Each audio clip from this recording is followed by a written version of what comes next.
Misterios al anochecer ha llegado. Un encuentro con los enigmas, la buena música y los temas más insospechados. A través de los 96.3 FM de Estación Lamas, la mejor imagen para escuchar. En conducción de Fernando Chapi Martínez. Sean bienvenidos a nuestro encuentro de este sábado. ¿Qué tal, amigos? ¿Cómo están? Bienvenidos una vez más a Misterios al Anochecer. Después de una semana en la que no estuve con ustedes en las ondas, pero ahora estamos nuevamente aquí. Ha sido no solo una semana, sino que ya estamos acabando febrero y los enigmas se han multiplicado de distintas formas. Después de la racha que pareciera ya haber terminado, aunque quizás se nos deparen todavía algunas sorpresas más de los globovni, como le decían, ¿no? Estos globos que estuvieron a punto de causar grandes problemas, de hecho en cierto modo los causaron entre los Estados Unidos, China y por ahí que también otros países, porque se decía que pues podían tratarse de algún tipo de armas, o más que de armas en realidad de objetos espía, ¿no? Que estaban invadiendo los espacios aéreos de distintos países. Parece que ahora ya esto está bajando un poco su ritmo, aunque como digo no sabemos, y al final lo que tampoco sabemos es cuál fue la naturaleza de todos estos objetos, y lo digo porque algunos indiscutiblemente eran alguna forma de globos, no sabemos con qué intenciones, quizá alguno de ellos efectivamente espías, otros meteorológicos, pero se llevó a cabo toda una paranoia alrededor del mundo respecto a esto. Fueron divisados no solamente en Estados Unidos, en Canadá, sino también sobre Italia, Taiwán, China, prácticamente en la mayor parte del mundo, en todos los continentes probablemente, sino que en algunos no hay mucha cultura de observar los cielos y reportar las cosas extrañas que se ven.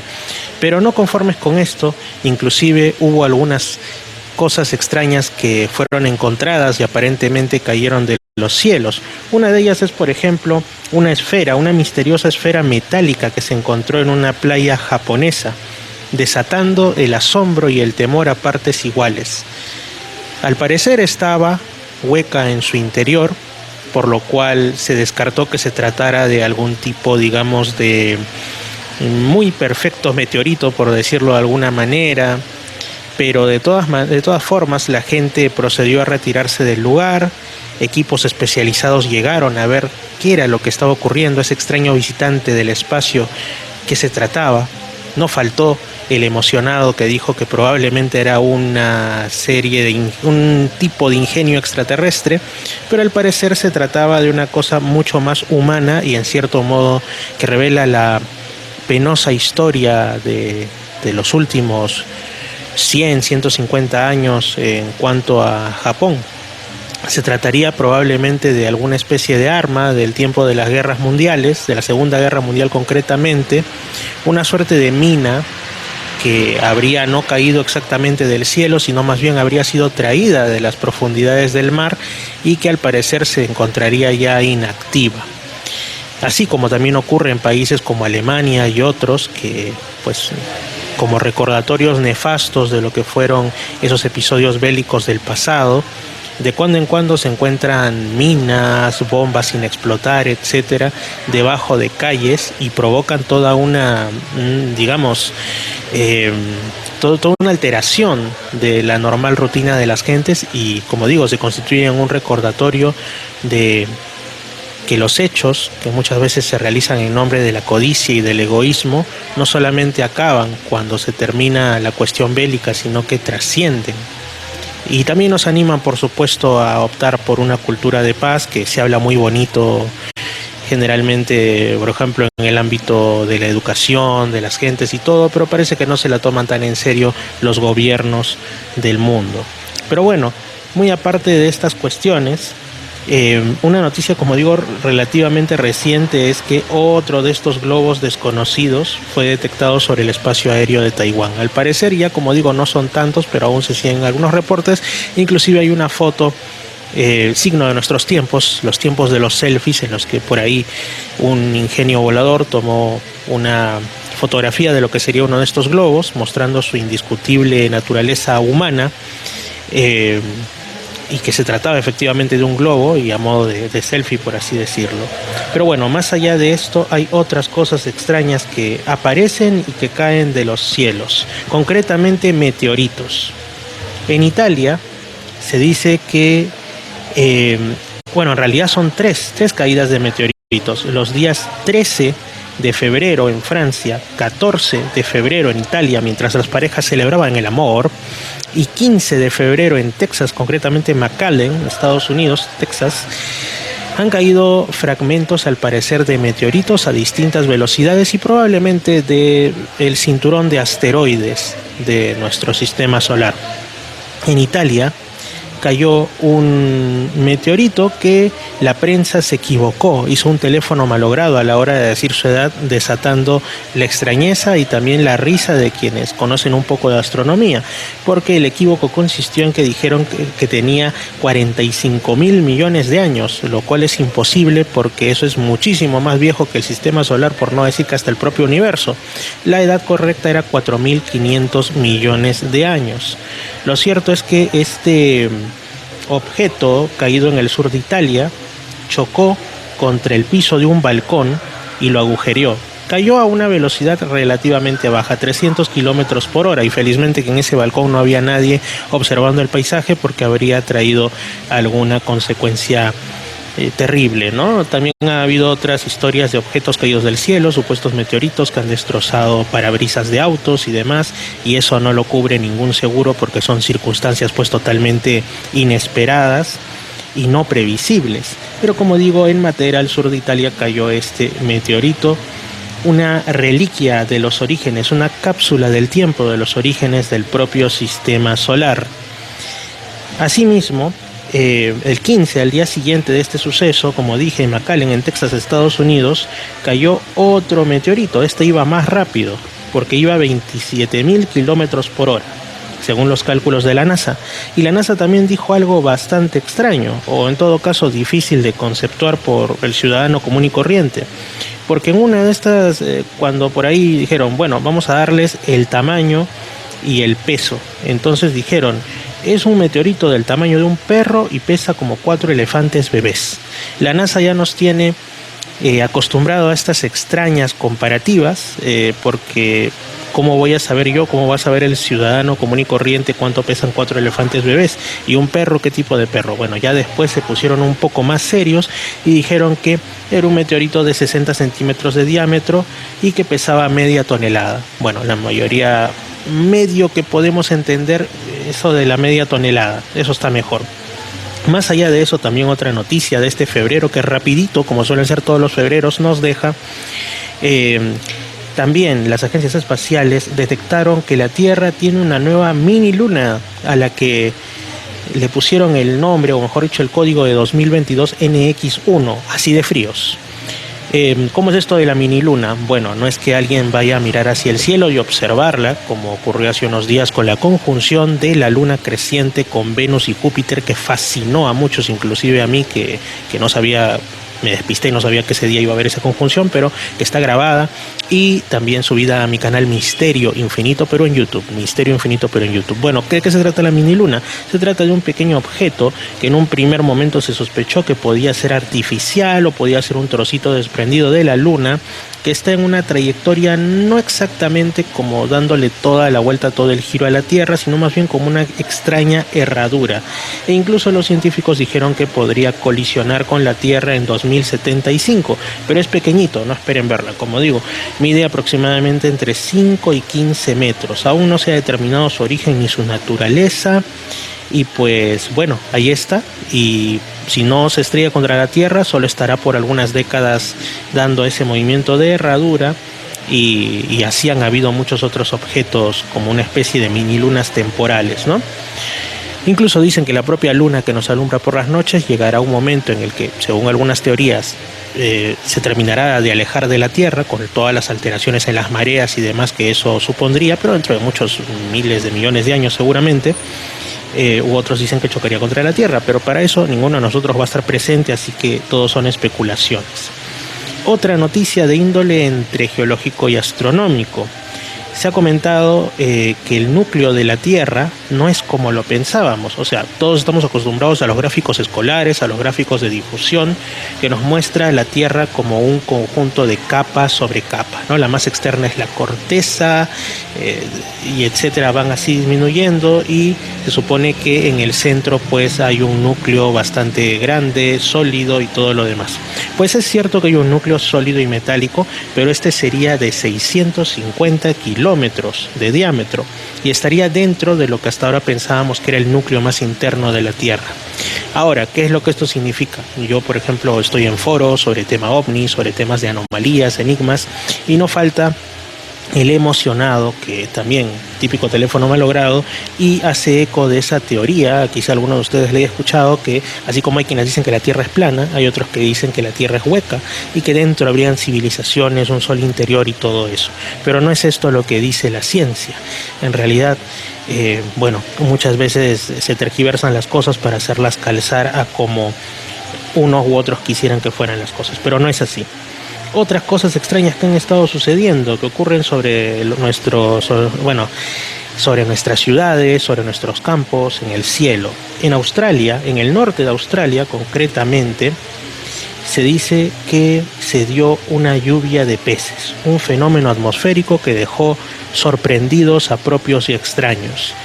Se avisoraba una tormenta, que iba a llegar una tormenta. De hecho, en Lima también muchos pensaron que hubo una tormenta el día del concierto de Calvin Harris, porque decían, estoy escuchando truenos en toda la ciudad, pero no era eso, era que hubo tal cantidad de pirotécnicos en el cierre de este evento en el estadio de San Marcos, o creo que era uno de los estadios de Lima, y hubo unas condiciones atmosféricas peculiares que hicieron que el sonido se esparciera por todos los valles del Chillón, el Lurín y el Rímac.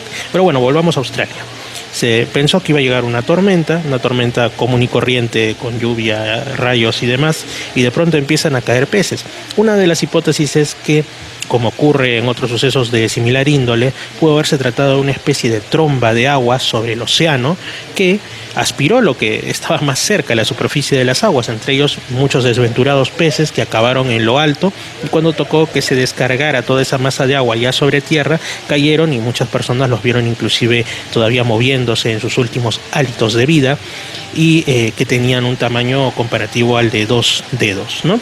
Entonces son estas cosas extrañas que ocurren en los cielos y en la tierra y que no dejan indiferente a nadie y que pasan cada mes, y me atrevería a decir cada semana, no sé si cada día de nuestras vidas. Ahora, este tipo de lluvias extrañas fueron por primera vez catalogadas por Charles Fort en su libro de los condenados, una obra que pues se puede encontrar en PDF en internet, ya está de dominio público, y que fue la obra, digamos así, pionera en la investigación de los fenómenos extraños. Tanto así que ahora a esos fenómenos muchos les llaman fenómenos forteanos. Pero hay algunas otras cosas interesantes. Por ejemplo, vamos a ir con unas noticias de mucho tiempo atrás que uno recupera a través de las redes y que parecieran de mucha actualidad. Estamos hablando de globos extraños en los cielos. Pero ya que hemos estado por Australia por lo de la lluvia de peces, ya al sur, Australia está constituida por una gran isla que para algunos más que una isla es como un mini continente, pero también hay otras islas más pequeñas. Entre ellas, la más grande de esas pequeñas es la isla de Tasmania, conocida por el demonio de Tasmania y todo este tipo de cuestiones, que está al sur y cuya capital o ciudad más grande es Hobart.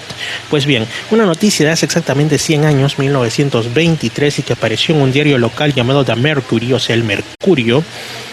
Más que una nota, era una carta de un señor de iniciales EW, dirigida el 11 de enero de ese 1923 al editor del diario. Y se las leo textualmente, obviamente traducida al español. Señor, estoy interesado en saber si alguien, aparte de mí y de mi hija, fue testigo de una extraordinaria aparición en el cielo alrededor de las 12:30 del sábado pasado. El cielo estaba intensamente azul, con una formación ocasional de nubes recorriéndolo desde el noroeste. En un parche claro del cielo, es decir, en una parte del cielo que no tenía nubes, pude ver un cuerpo esférico de un color blanco cremoso que giraba sobre su propio eje y corría en dirección norte a gran velocidad en contra del viento que prevalecía. El objeto estaba por encima de las nubes y ocasionalmente se observaba que aparecía repetidamente más adelante, o sea, en los claros entre las nubes. No era luminoso como podría ser una estrella o un meteoro y fue visto durante casi media hora hasta que finalmente fue oscurecido por las nubes de lluvia. Es decir, esos extraños globos ya se observaban por gente impresionada en distintos lugares del mundo desde antes que hubiera toda esta controversia de los globovnis, ¿no? Estos globos que algunos dicen que son de origen chino, otros dicen que, en fin. Otra un poquito más extensa, pero no por ello menos interesante. Ya más avanzados en el tiempo, en 1953, 2 de julio, a eso de la 1 de la tarde, hora local de España, en Villares del Saz, en Cuenca, justamente en España, un pastor local de 12 años, un adolescente llamado Máximo Muñoz Hernáiz, había salido pues a los campos con el ganado de su familia a pastorear. Entonces durante la tarde, cuando él estaba pues chequeando que los animales no fueran a los campos de cultivo a hacer de las suyas, escucha un ligero zumbido detrás de él, así que decidió mirar y vio algo que describió como un globo grande, parecido a los globos de las ferias locales, es decir, a esos globos típicos, los globos aerostáticos, ¿no? Sin embargo, lo que para él era un supuesto globo no brillaba mucho que digamos, era como si tuviera una especie de brillo amarillento, como él lo describió así, como el del hierro, o sea, digamos una superficie metálica bajo un sol caliente, y calculaba que tenía como 1,30 m de altura el objeto. Igual siguió pensando el chiquillo que era algún tipo de globo y se acercó queriendo agarrarlo. Pero de repente se abre una pequeña puerta en la parte frontal y salen 3 hombrecitos que medían algo como de 65 centímetros de altura, tenían ojos achinados, piel un tanto como amarillenta, y se acercaron hacia Máximo, que obviamente para este momento ya estaba más que asustado, y intentaron comunicarse en un idioma extraño, hasta que al final el que parecía ser el líder de estos hombres pequeños, que tenían una especie de uniformes azules, una especie de gorra y como una especie también de emblema en sus brazos, se quedó mirando a Máximo y le dio una bofetada como diciendo: ¿no me entiendes acaso lo que te estoy diciendo?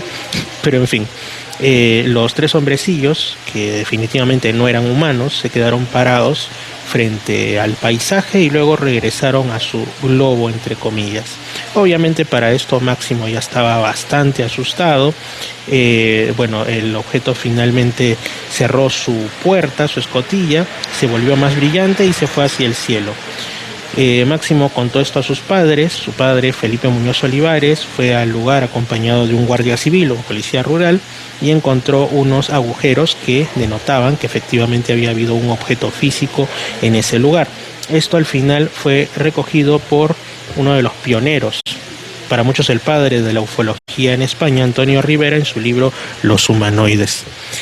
Y bueno, esto es simplemente para comentarles, para que se den cuenta que este fenómeno de los globos extraños no es una cuestión actual. Puede que respondan a distintas y no relacionadas naturalezas, pero ya se daban en esos lejanos tiempos, tanto a inicios del siglo XX como a mediados de este siglo pasado. Así es pues, amigos, y justamente vamos con una canción y después volvemos con una comunicación telefónica que espero les agrade. Lo que no suena en otros lugares del dial, suena en Misterios al Anochecer. Quiero reírme, por fuera no estoy mal. Un poco sexy, por dentro simple.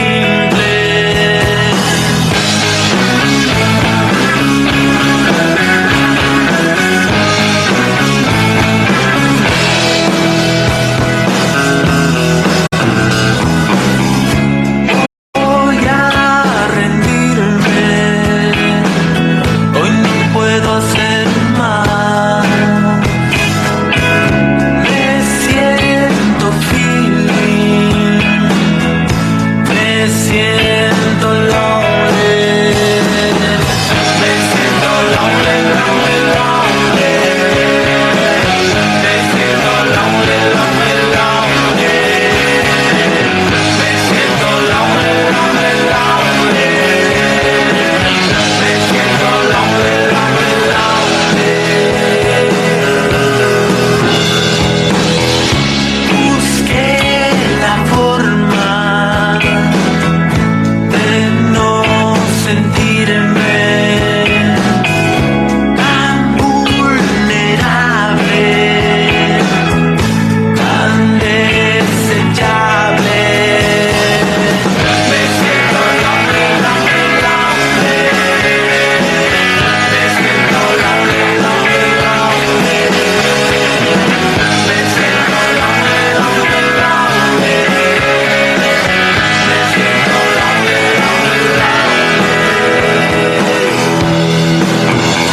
Instagram como Misterio Infinito Perú.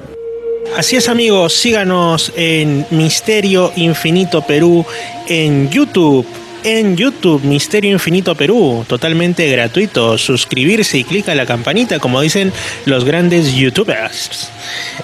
También en Instagram, que ahí van a encontrar bastante contenido que espero les resulte interesante. Y bueno, aunque es una red que igual tiene su llegada, está bajando un poquito a comparación de otras redes. En Facebook también, en las tres, Misterio Infinito Perú, Misterio Infinito Perú.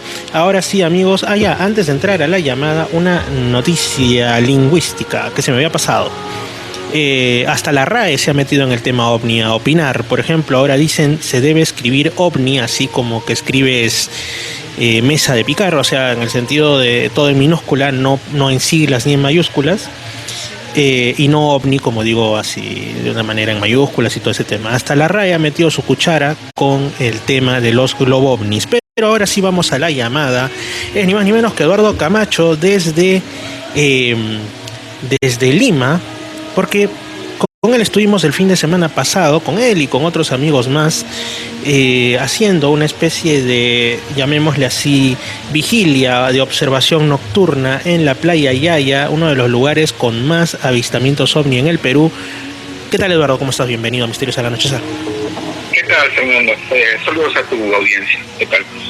Así es, amigo. El fin de semana pasado tuvimos primero una reunión de compartir sobre estas temáticas en el llamado y en conformación recién Museo de Otro Mundo, junto con integrantes de Somos Trekking, que es un grupo cuyo creador, Wilder Pajuelo, ya ha estado también en el programa hablando de estas temáticas de lo extraño y de lo insólito en alguna ocasión anterior. Y bueno, Museo de Otro Mundo, frente a la Laguna de la Milagrosa, después de comer, en mi caso, un delicioso pay de higo que solo se consigue en estación veraniega, en Chilca. Exacto. Hablamos de estos temas y nos dirigimos a intentar observar algo en los cielos de la playa Yaya. ¿Qué nos puedes contar de esa magna experiencia, amigo Eduardo? Bueno, esta vez la experiencia fue casi poca, muy poca. Solamente a lo lejos unas luces que se movieron de izquierda y luego hacia la derecha, un raro movimiento de avión, se podría decir. No como en la penúltima vez que sí se presentaron 3 platillos voladores. Claramente eso no pasó con Iván y la señora Marcia. Uh-huh. Y luego apareció al final una nodriza como cerrando el show. Para suerte nuestra, éramos 3 grupos separados, y los 3 grupos, unos en el lado de Chilca, otros en la parte del desierto, otras de Papaleón, y nosotros que nos encontrábamos por ya pudimos ver el mismo espectáculo, ¿no? Esa noche, pero a las 5:15, 5:30 de la mañana. Bueno, uh-huh. Tanto esperar para que recién en la madrugada.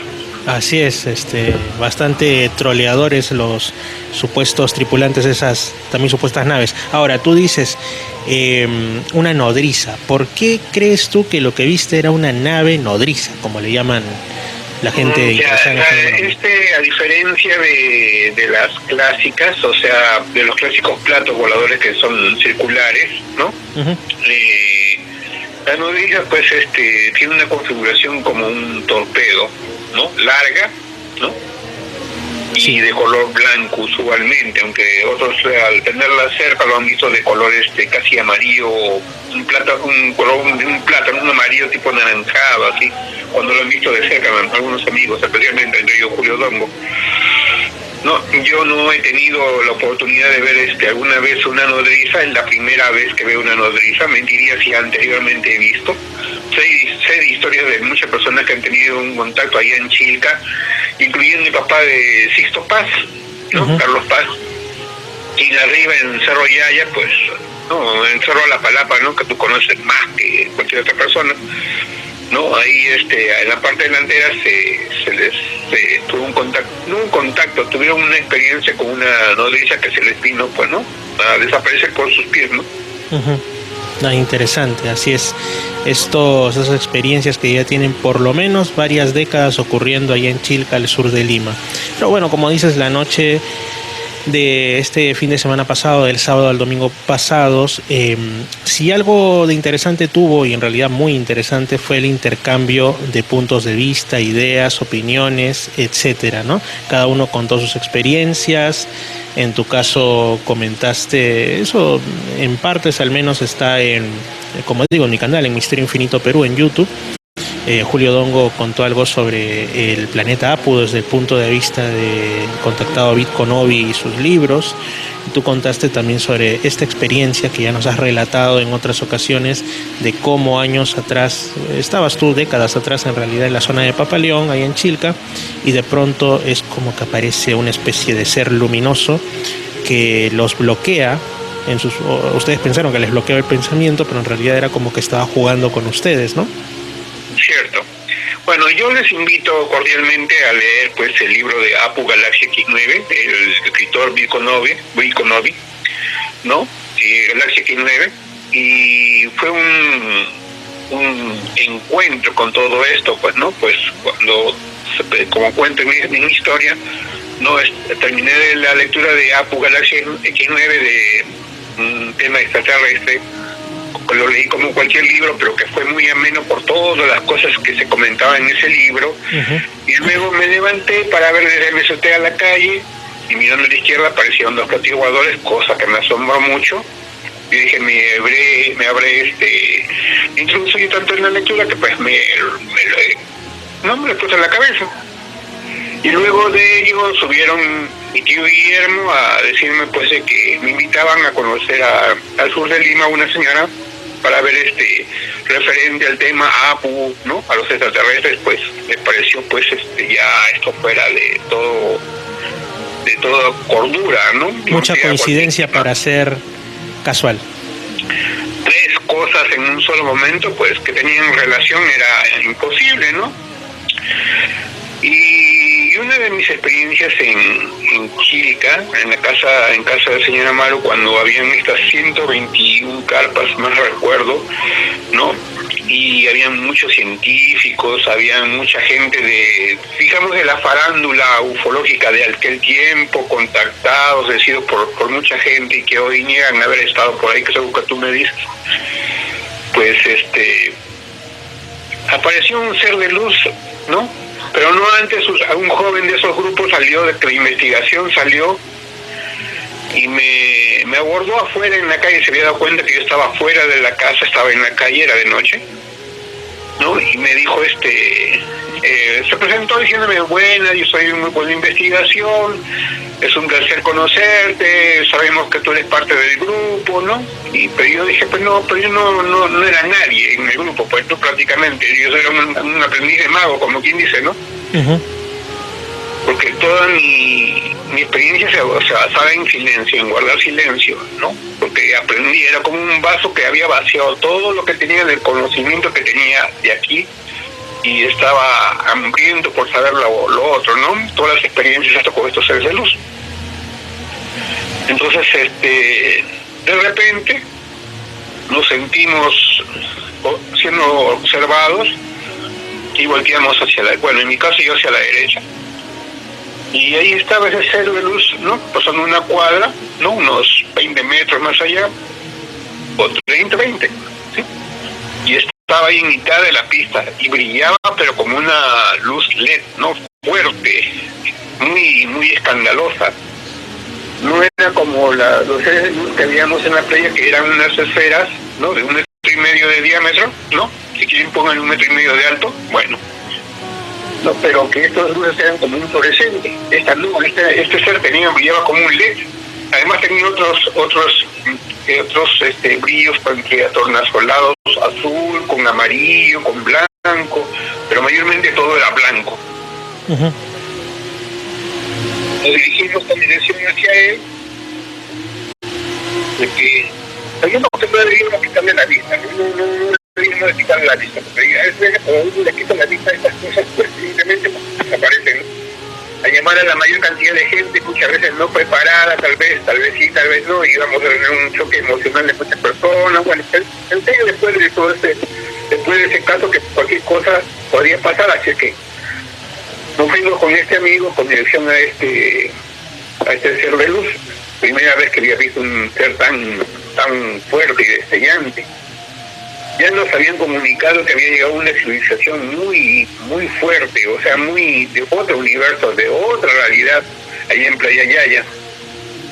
no, en esas fechas.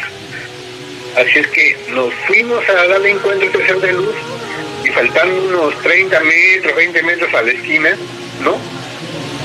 De repente, ¡pum!, habíamos doblado a la izquierda, unos 30 metros más allá, pero a la izquierda, ¿no? Y con este amigo y de repente nos quedamos sorprendidos, pero estábamos sorprendidos como niños, o sea que estábamos contentos como si papá jugara con uno y te hace jugar, ¿no? O sea, te divierte, ¿no? Estábamos asustados, no, para nada, asustados no. Divertido podría ser, pero intrigados mucho. Regresamos para darle encuentro nuevamente al ser y otra vez, faltando 20 metros más o menos, nos regresó al mismo punto donde anteriormente nos había desaparecido. Otra vez intentamos, otra vez nos desapareció, otra vez nos hizo pasar al otro lado, otra vez regresamos, queríamos darle alcance, otra vez regresamos y nada, no podíamos llegar hacia él. Así que en ese juego yo pensaba de que nos estaba haciendo bloquear la mente, ¿no? Es decir, que caminábamos cierto trecho y nos obligaba a movernos hacia cierto lado, pero que no recordábamos ese momento. Mi mente no estaba pensando que era teletransportación o un cambio de planos, ¿no? Solamente estaba viendo de que estaba siendo movido de un punto a otro, nada más, ¿no? Entonces pensaba en ese momento que podía hacer un bloqueo mental. Así es que le pido a este amigo que por favor me hable para que este ser no influya en nuestras mentes, ¿no? Y poder llegar lo más cerca hacia él, ¿no? Entonces caminamos, ¿no? Y cuando en eso, ¡plop!, otra vez desaparecemos y volvimos a aparecer hacia el lado izquierdo, ¿no? De esta avenida, ¿no? En la primera avenida de Papaleón 23, ¿no? En el primer cruce, ¿no? Y ahí es cuando me doy cuenta de que veía claramente la cuadra, ¿cómo se llama? La cuadra que había dejado con la otra, ¿no? Era como si fuera un empalme, ¿no? ¿No? De esta cuadra con la cuadra de la vuelta, por la cuadra de la vuelta de la manzana. Era había como una de especie de pliegue en el espacio, por decirlo así. Claro. Yo hasta hace mucho que, no, o sea, era cómo poder asimilarlo esta experiencia, ¿no? O sea, poder describir eso, ¿no? Y entonces entonces regresamos nuevamente y otra vez nos regresó al mismo punto donde fue el comienzo y ya decidimos no molestar y retirarnos y regresar a la casa de Maru. Y efectivamente avisábamos que el ser estaba afuera y cuando salieron no había nada, ¿no? Así es, así son de esquivos a veces este tipo de sucesos. Y es más, entonces yo lo discutí con otra persona, también de la televisión, y yo seguía pensando de que nos había bloqueado mentalmente, pero recordando los pasos, recuerdo ese momento cuando veía como una línea en medio, no una línea blanca, sino era de dos realidades, ¿no? O sea, del lado izquierdo veía la cara larga de la manzana y por el otro lado veía la cara corta de la manzana, ¿no? Estando en un punto medio prácticamente de la parte corta de la manzana, ¿no? Difícil de explicar, pero es lo que veía en ese momento, pues, ¿no? Eran dos planos que los habían unido, ¿no? Diferentes, ¿no? Así es, Eduardo. Bueno, eso está también subido a Misterio Infinito Perú en YouTube para quien quiera por ahí revisarlo. Se conversó, se contó en esta reunión que hemos tenido. Y bueno, como decíamos, ¿no? En esta vigilia que tuvimos ahí varios amigos en la playa Yaya de Chilca, al sur de Lima, no observamos gran cosa por ahí, algunas cuestiones que parecían extrañas, pero en realidad no tanto. De ahí realizamos una caminata a la llamada Cueva del Pirata. Alguien había hecho alguna especie de ritual, lo cual es muy habitual ahí, porque encima de eso es un lugar, vamos a llamarle sacralizado, porque pues, hay restos arqueológicos. Y bueno, suben también grupos contactistas, hay una capilla católica a los pies de ese cerro, hay muchas cosas, ¿no? Muchos factores. Entonces parece que ahí también habían dejado una especie como de ofrendas de flores, también de agua florida y todo eso, lo habitual, ¿no? Entonces es un lugar que es bastante fuerte en muchos aspectos, no solo en el ufológico. Eduardo, muchas gracias por esta intervención que, aunque breve, creo que a muchos les ha dejado el interés por Chilca, como en tantas otras ocasiones que hemos hablado de esto al aire. Bien, yo voy a estar por Chilca seguro el 11 de marzo, voy a estar por ahí pasándolas. Ahí nos vamos a ver. Un saludo, ¿verdad?, a toda tu gente, y que la pasen bien y verdaderamente cuídense mucho, todo por lo demás. Gracias, Eduardo. Ha sido, como digo, Eduardo Camacho desde Lima. Y sí, el 11 de marzo estaré por allá y nuevamente a ver si esta vez vemos algo extraño en los cielos al sur de Lima. Cuando alguien hace las llamadas vigilias ovni, todo esto, no siempre se van a ver situaciones o cosas inesperadas, extrañas, anómalas, y hay que ser sincero en eso. Si no se ve gran cosa, se dice. Al menos he tenido la experiencia de estar observando los cielos, que por estos meses de verano, al menos en la costa, están particularmente despejados, aunque también no siempre, ¿no? Y bueno, muy aparte de esto, también vamos a tener otra llamadita, pero de momento una canción de intermedio. Lo que no suena en otros lugares del dial, suena en Misterios al Anochecer.